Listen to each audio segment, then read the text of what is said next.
The blazing white line is in the house ready for another reaction video. Now the video I'm about to react to has been brought to us by none other than a Mr. Nightmare. Great channel, be sure to check him out. He does excellent creepy content, stories, top 10s, be sure to check him out. And be sure to subscribe to him. Now without further ado, let's have fun, let's get this party started.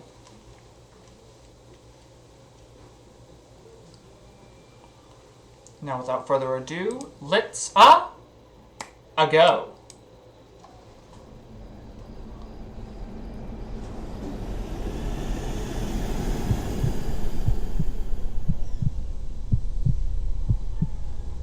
My group of friends and I went to a local county haunted house attraction.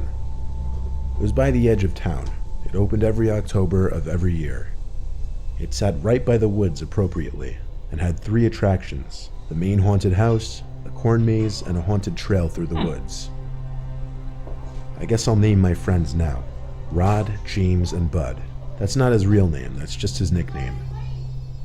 We started with the haunted house, which was decently high quality and had a few good scares. Then we made our way to the corn maze. It started out kind of slow, just a lot of turns through the corn we'd have to make. But then the scary antics began. A guy dressed as a freaky scarecrow man emerged from the corn and screamed at us, causing us to scream as well. He started to chase after us and we ran. I was in the back, of course, and the scarecrow was right behind me. Even knowing it's just a paid actor, you have this innate fear of something chasing after you where you just feel like you have to run away. Somehow, through the thrill of running away through the corn, I lost all of my friends. It seemed like all of us ran in different directions. I lost the scarecrow man, though, and got back to the trail between the crops. This is where the nightmare... For goodness sakes, if you ever watched a horror movie, you don't split up. I don't care how scared you are. ...began. I called and yelled and screamed for my friends as I made wrong turn after wrong turn. They never called back. In fact, it seemed there were no other visitors in sight. I had to finish the maze by myself. What choice did I have? I walked and walked for what felt like 20 minutes.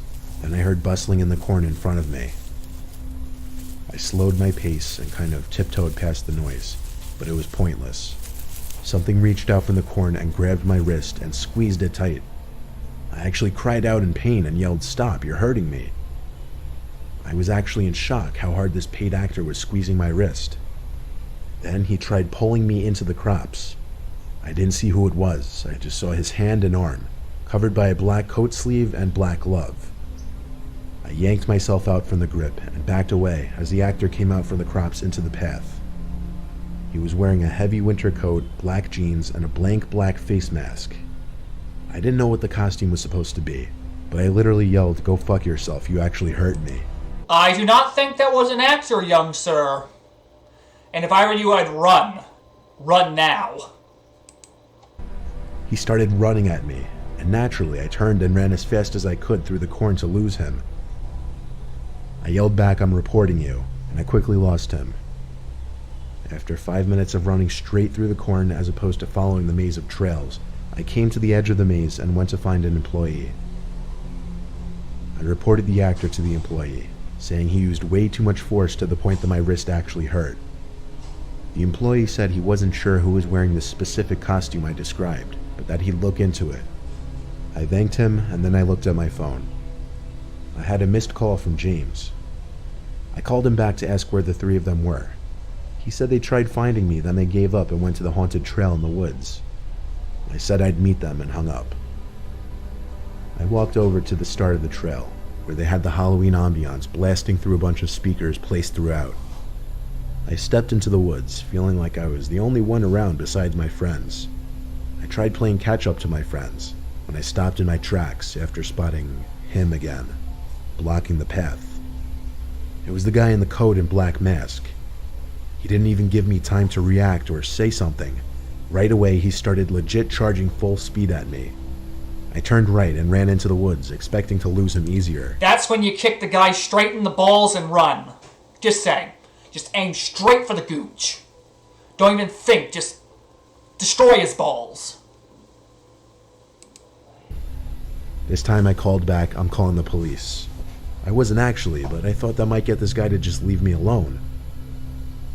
I ran deeper into the woods until I didn't hear him chasing me anymore. Then I sat down on the root of a tree to catch my breath. I had time to think, and one of my thoughts was, did that guy really follow me from the corn maze to here? Then I heard footsteps approaching, and of course, at that exact moment, my iPhone started ringing. I silenced my phone, but now the footsteps had stopped. I pushed myself up off the root quietly and leaned to the side to get a view past the tree. It looked clear. I started to run back towards the path of the attraction and immediately spotted him to my right. I said to myself, fuck it. I stopped and told him I'm suing the place because of him. But he didn't stop running at me. He got to me and pushed me to the floor. I didn't expect it. I was once again in shock. I got back up as fast as I could before he could get on top of me and booked it.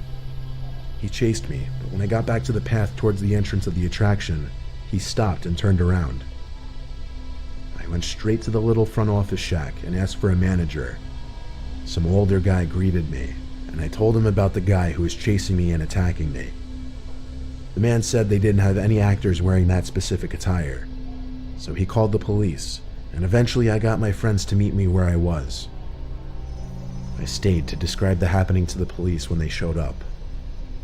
I didn't have any marks to show them, but they still took a report and the place was closed for the night. We all went home after that. I haven't been to any haunted attractions ever since.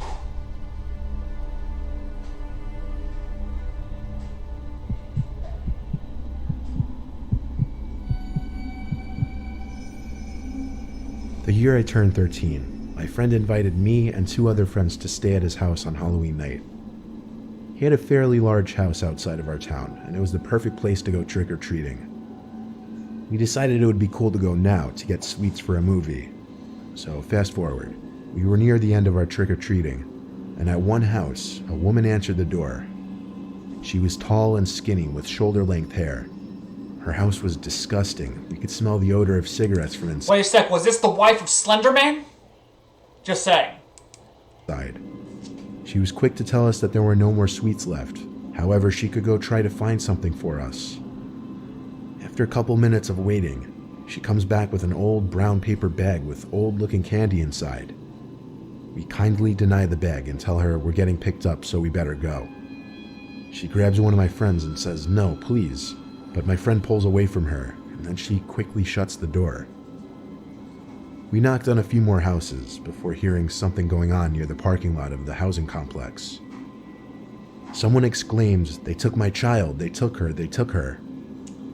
It was her, that woman, and that was my friend's parents' car that she was banging on. She was throwing herself at the car and hitting it with her fists. A couple of neighbors came out due to the commotion. They seemed to know who she was. They apologized to us and said it was a big misunderstanding. We quickly got into the car, and my friend's mom started driving us out. But we don't get far before the woman jumps in front of the car, claiming one of us was her child. The neighbors once again pulled her away. Obviously, this woman's screws are a bit loose. What am I saying? They're completely gone. It was later that night, however, when things truly began. If she's this crazy, why isn't she in an institution? We stayed up late like any teenagers do at sleepovers, and we watched some scary movies. Out of nowhere, the light turned on in the hall. We could see it under the closed door of the bedroom. We assumed it was my friend's parents who were about to come in to tell us to get some sleep. However, no one came in. I decided to have a peep out the door. Nothing at all. My friends joined me to see why the lights suddenly turned on. Out of nowhere, my friend says, "It's her." And through a large window facing the backyard, we see that woman standing there, looking in. However, the second she saw us stare at her, she ran away. Disturbed by this, we came back inside the bedroom and locked the door. We were obviously quite shaken up by this. You shouldn't just lock the door. You should lock the door and grab a weapon. Who is she? What does she want? We sat around for an hour, nervous, on high alert. However, we eventually did somehow manage to fall asleep. That morning, my friend's mom told us the situation at the housing complex shook her up so much that she thought she had seen that woman standing over her bed in the middle of the night. My friends and I never even told her we saw that woman at the house that night, which led us to wonder, what if, just maybe what if, that woman actually was inside the house that night?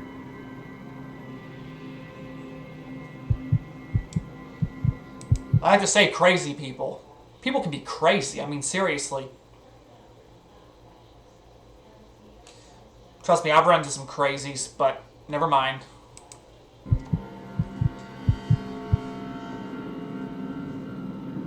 Last year, Halloween was on a Wednesday, and because of that, I was home alone. My dad works nights, and my mom was staying with her sister because our parents weren't getting along at the time. My sister was away at college, so it was just me, left to provide for the trick-or-treaters. My dad bought a couple bags of Kit Kats and told me he expected them empty by the end of the night.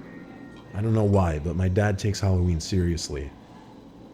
I didn't get home from classes until around 6, so it was already dark and the kids were out in droves. The second I dropped my bag on the couch, the bell rang, and that went on for some hours. I was getting homework done later on in the night when the trick-or-treaters had mostly gone home. It was sometime past 9 though, I remember that much, and the doorbell rang once more. It was the first time in over half an hour. I went to open the door with a near-empty bowl of Kit Kats expecting some kids, but instead it was just this lone guy, maybe 35 years old. He waved at me with a neutral expression on his face. I didn't open the storm door, I kind of just watched him, ready to shut the door on him. He stopped waving, then reached for the handle to the storm door and pulled it open. At that moment, I slammed the door shut in his face and locked it. I texted my family group chat that some old guy just tried opening the door. My dad joked that if he does it again, go outside and teach him a lesson. I decided that was it with opening the door for the night. Wait a sec! A guy nearly tries to break into the house, and you're just telling the kid, as a joke. Why are you joking about this? Call the cops! Just saying. My opinion. I mean, you don't joke about that. I went back up to my room to finish my homework. Soon, I heard yelling coming from outside. I lost my patience and eventually got up to see what was going on. I slid open my window and looked down, and there was that man again down below, looking up at my window, shouting at me. He was mainly yelling that he needed help finding his son. I didn't believe him for a second. I texted my family again. My dad just said, "Ignore it, he'll go away." I left my room and shut off the light so that he'd go away. Then I went to the basement, which had no windows. I hung out down there to do my work, and all was quiet for a while. Then, flick, the power went out. My initial thought, that man outside tinkered with the electric box outside of the house. I stayed in contact with my family the whole time. After a few minutes, I heard the floorboards creaking above my head. Someone, as if I couldn't guess who, was inside the house. My mom, dad, and sister all texted me to call the cops. All I can say is lock the door, call the cops, and grab a gun. That's all I'm saying. I stayed put in the basement, as it was the safest place at this point. The cops were en route. All I had to do was wait. The basement door then opened, and we stepped down the stairs, only halfway though. Even without power, a little bit of light from the upstairs poured into the basement, enough for me to see his legs. He was standing on the middle step of the staircase, and I swear he just stood there for like 2 minutes. I heard him mumbling stuff. I won't even pretend I could understand any of it. After the longest, most painfully uncomfortable moment of my life, the man said into the basement, "I can see you." The whole time, his legs were actually facing me. Was he actually looking at me that whole time? Still, I didn't move, nor did he. He continued to stand there until there was a bang at the front door. Then he walked up the stairs, shut the door, and I heard creaking above again. I waited 20 seconds before running upstairs to the front door. By that time, it seemed the man had left my house, because the cops couldn't find him, even with my help. Stupidly, I left the back door unlocked, so he simply let himself in. As for the power, he messed with the electric box outside, as I predicted. I don't know if he did this on Halloween intentionally, or if it was just a coincidence, but something was wrong with that man. He didn't belong out in the streets.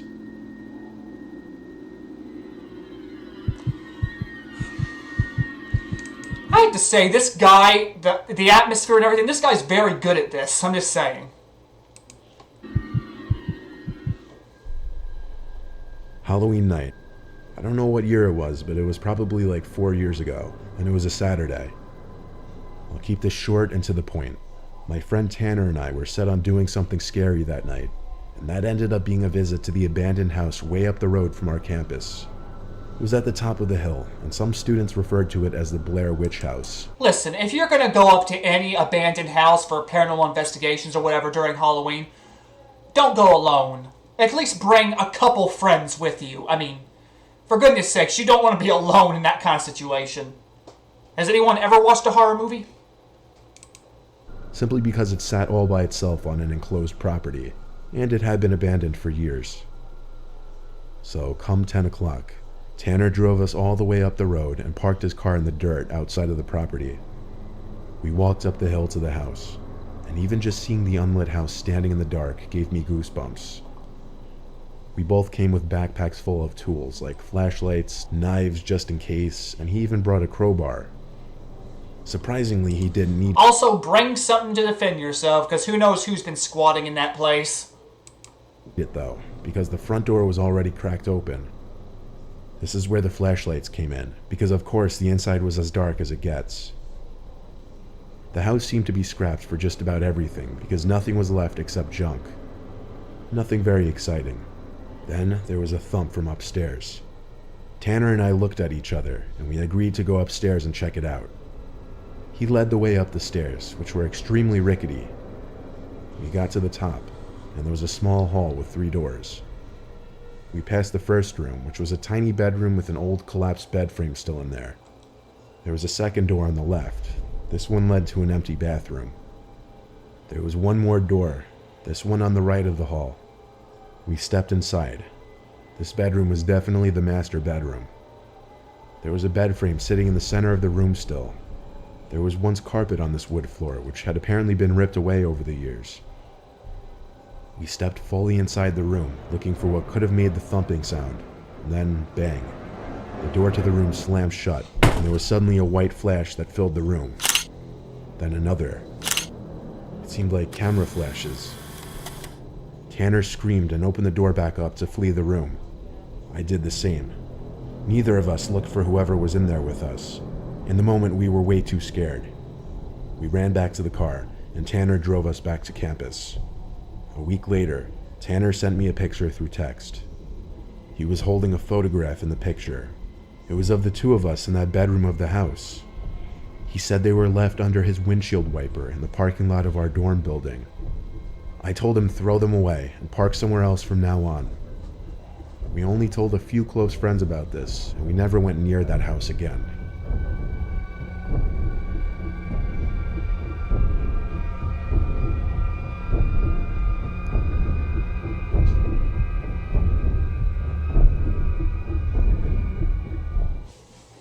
Well, I have to say, that was incredibly well done.